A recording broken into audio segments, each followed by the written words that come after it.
seat up a little bit. I know you do have it up pretty high, but There. lots to talk about as usual this week. Your Vikings, we'll start with them. Your Vikings got a win last week. Not a pretty first half, but the second half was darn good. The defense was darn good, and Sean Hill was good enough. Sean Hill was about the best performance you probably could expect out of Sean Hill. No interceptions. Didn't lose the game for them. Didn't lead them on any touchdown drives, but got them some points.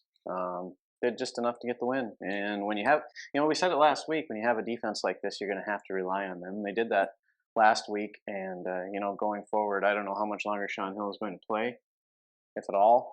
But if he starts the game this weekend, they're going to have to get even a better performance out of that defense. I heard a rumor that Mr. Bradford took all the first team reps today at practice, but knowing his injury history, I wouldn't count out Sean Hill playing multiple games this year. But yeah, I mean, it was kind of funny, the reaction of Minnesota fans to that game, because Mr. Hill was 11 of 19 at halftime, and Carson Wentz was 10 of 19 at halftime, and Wentz was the savior. I heard they renamed the state after him. And Sean Hill, I think Minnesota fans wanted him strung up. It was like, I don't get it, but that's pretty typical Minnesota fans. Well, the running game couldn't get going. The offensive line couldn't get going.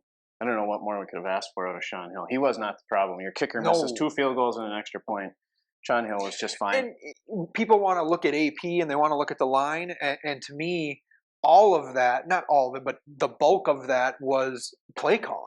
I mean, could we have been more vanilla in that first half? Like the offense was so predictable what they were going to do.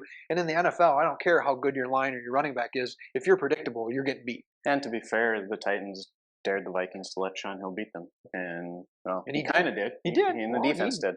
He didn't turn the ball over. Right. I mean, that's really all we have to ask of him when you got a running back like Adrian Peterson. And, we're starting to see some of these receivers can play some football. And Diggs can definitely play some football. Yeah, I think he's out to prove it. Last year wasn't any kind of a fluke. That's for sure. So, good win last week. A win is a win right now, and that is the truth, especially when you're down to your backup quarterback. So now the big one, Sunday night, kicking off things at the new stadium, their first regular season home game in the new stadium, and it just happens to be against this team, the Packers. And I don't know if you've heard of them. They're that way. This one just feels like it's setting up for a disaster for the Vikings. How dare you? Why do you got to be a doubter, a hater? I'm trying to play the Mike Zimmer card here and be the great underdog. He's really good at being the underdog. If this is going to be a rivalry, fiercely, the Vikings have to come out and beat them more often. I would agree, but I do think that they're going to be pretty amped up to play this football game, and it's not like the Packers played a very good game last week either, struggling to beat a bad football team in Jacksonville. I felt like that was a game the Packers needed to come out and play well in, but again, a win is a win, and I'm sure the Packers feel the same as the Vikings. In the NFL right now, look around the league, look at the scores from last week. Everything was close, a lot of 1-point, 2-point games. So in this league, you just got to win. It doesn't matter how pretty it is. You just got to get it done. It'll be interesting to see now with Aaron Rodgers having kind of his full complement of receivers, what we're going to do at cornerback, because the Vikings are without Xavier Rhodes. Correct. Right. So, you can't really dare them to run because Eddie Lacy's had some success against us too. So it's going to be a tough game for the Vikings defense. I would guess the offense plays pretty well. That's my hope. So it will be interesting to see if Zimmer dials up more pressure this week and brings more blitzes from different locations. I almost felt like he was holding back a little bit last week against Tennessee. As long as the game was close, he wasn't going to show his hand. I have a feeling we're going to see some different things out of that defense this week, and we're going to see some pressure on Rodgers, and that's what they're going to have to do to win the game. You going to make a pick? You're picking the Packers or what? I can't pick a tie. No.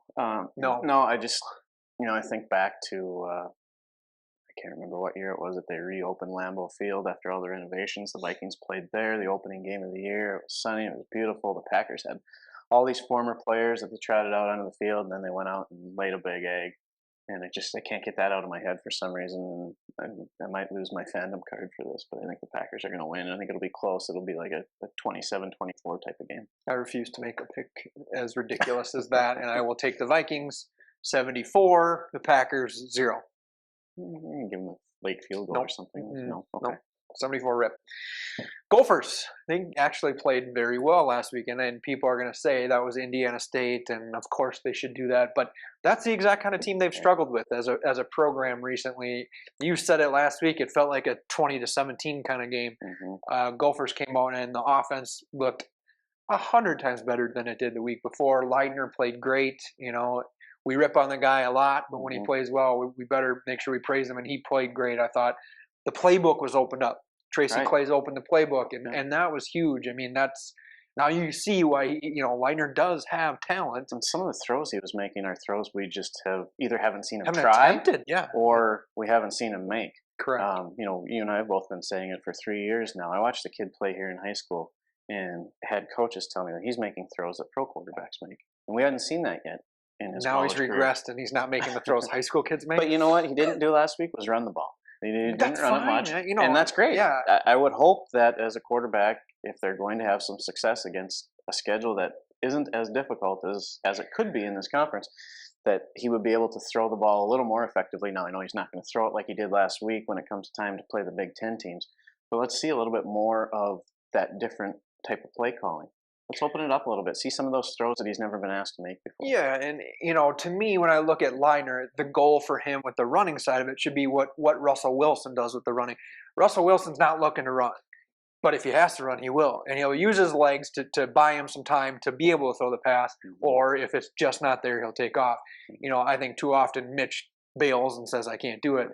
He hasn't done that as much lately, and certainly last week was the best game I've seen him play in a long time, maybe ever. But they're off this week, so we can't continue the momentum. Not going to lose, but they're not going to lose. They'll still be 2-0 next week at this time.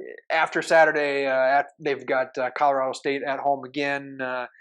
Another 11 a.m. start, which stinks for me because I have to get up and after a long night of high school football, might as well get just up drive right up there after we finish that Friday night. It would be nicer to do that, but no game this week, so we won't spend a lot of time on that. We'll move right on to high school football. Yeah, I've heard some good games last week. Man, goodness, I saw one of the best too of the week. The parity in high school football. You look at what college football is in the NFL right now. It's awesome. It's fun. Yep. If you sleep, you're going to lose. Absolutely. I think that's the truth. You saw it, Byron, big win for them over Stewartville. Big win for the program in the sense of figuring out how to win again. Right. That's such a proud program to see them get that victory. That's just huge. I really like the mindset, and we'll talk a little bit more about Byron here in a minute. They have a little bit of a big game coming up this week again. But I like the mindset that new coach Ben Halder has instilled out there. From talking to a couple of the players after the game, it was, this is nice. It's a great win for the program, and we're happy. But we're 1-0 this week, and we need to be 1-0 next week. And that's their goal every week is to win and to put the previous week behind them. So it'll be real interesting to see what they do this week, and we'll talk about that in a little bit. So I'll give you my player of the game player of the week first. Pretty simple one for me. Carter Gregerson seemed to touch. Obvious choice. Every time he touched the football, he scored last week. It seemed like he had 5 touchdowns, 4 of them by halftime. He was Mr. Everything for Lourdes last week. 17 carries, 207 yards, 5 touchdowns, 1 reception for another 22 yards. Through 2 games, the kid has 7 touchdowns, averaging I think like 180 yards a game, something like that.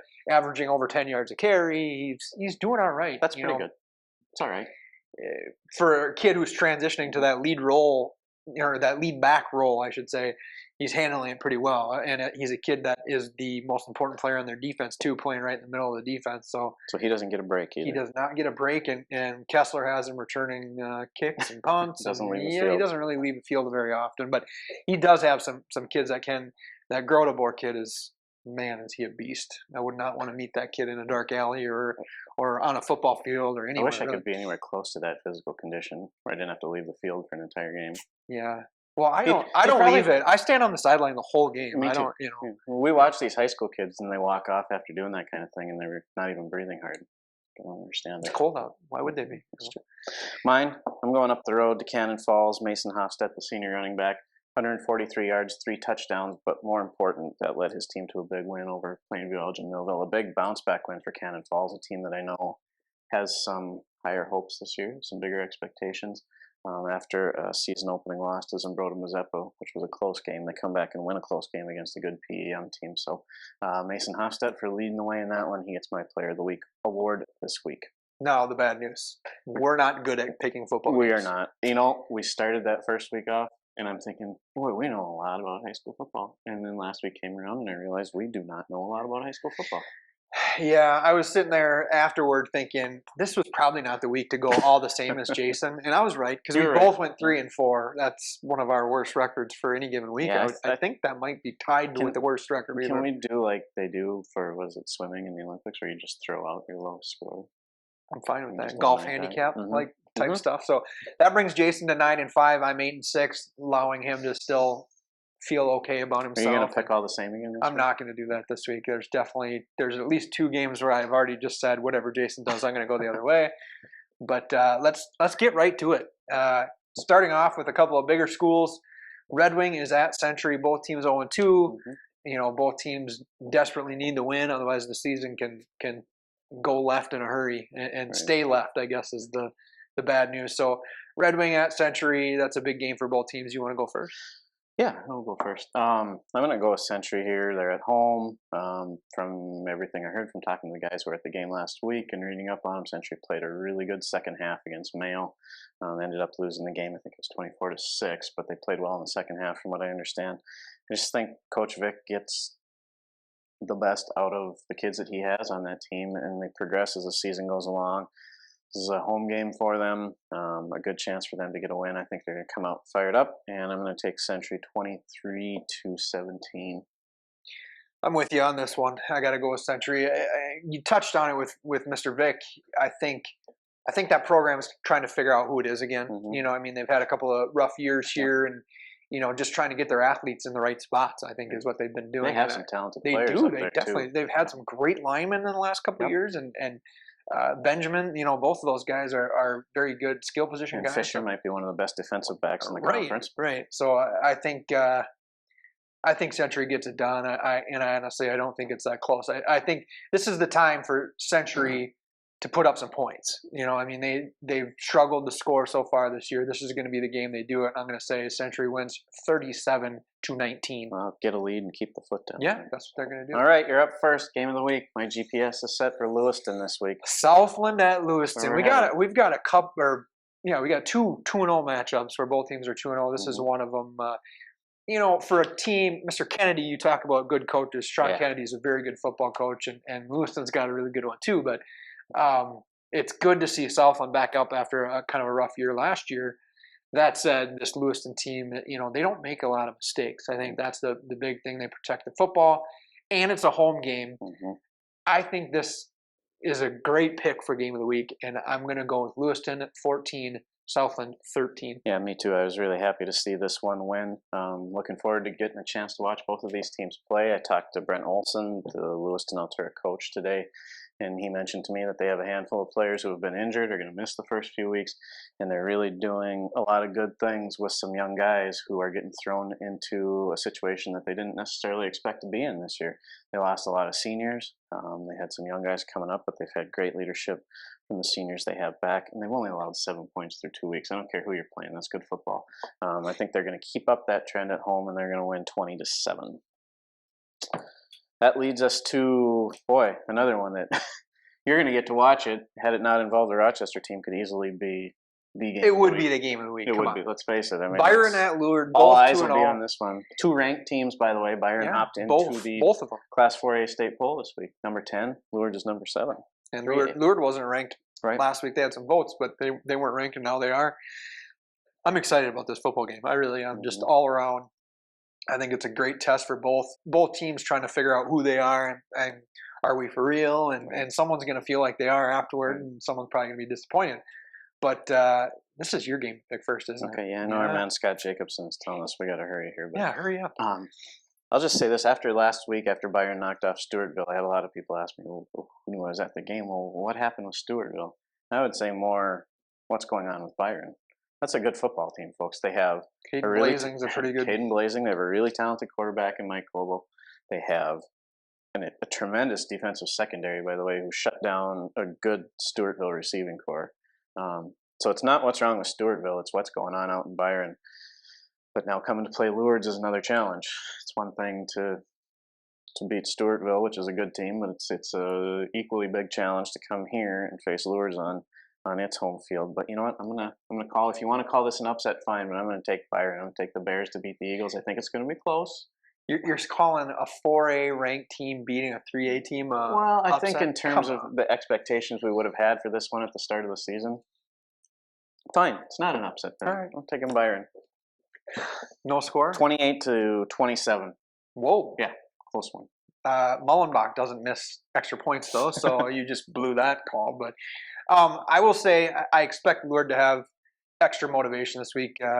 Coach Kessler lost his father this week, and Bill Kessler was a Lourdes grad too back in the 50s. You know, that guy, you know, bled purple and gold. And I know Coach will be walking that sideline with a heavy heart on Friday night. And there's another big announcement coming during the game. I can't say anything about that yet, but I think, you know, Carter Gregson's going to sign with the Vikings. Possibly he could to play quarterback. But you know, both him and Hillman rushed for over 100 yards last week. I really think they're going to be tough to stop offensively. I think their defense, you know, they're still figuring some things out. But I got to go with Lourdes, 28-20. That's what I'm most curious to see is how Byron's defense stacks up against Lourdes, because I thought the front seven for Byron really did a nice job last week. So let's keep moving on here. Yeah. Another good game. Casson Manorville at Plainview Elgin Millville. You go ahead first with this one. Casson obviously just blew the doors off La Crescent last week. Their offense is starting to figure it out. Like I said, second year running that offense with Coach Strynen.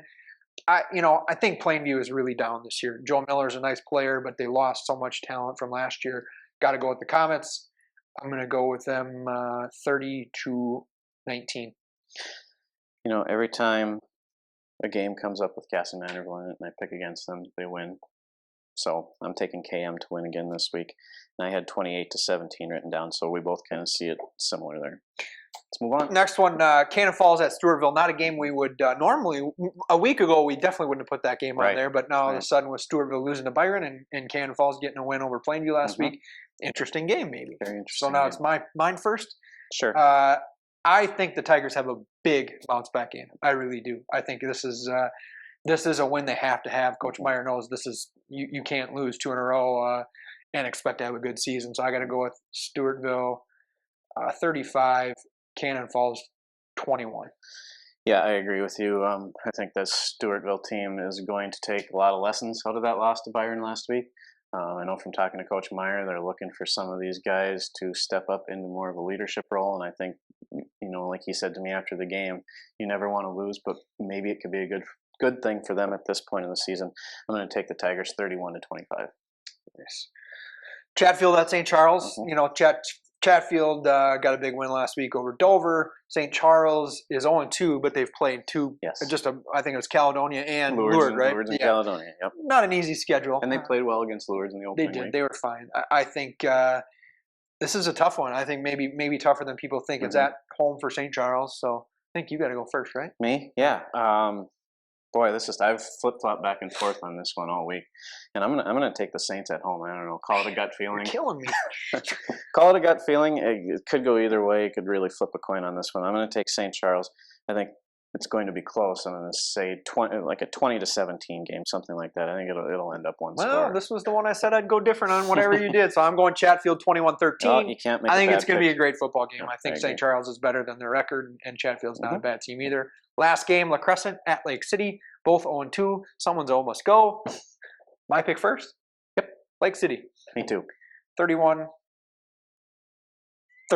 Sounds good. That's what I had written down too. Liar. Lake City.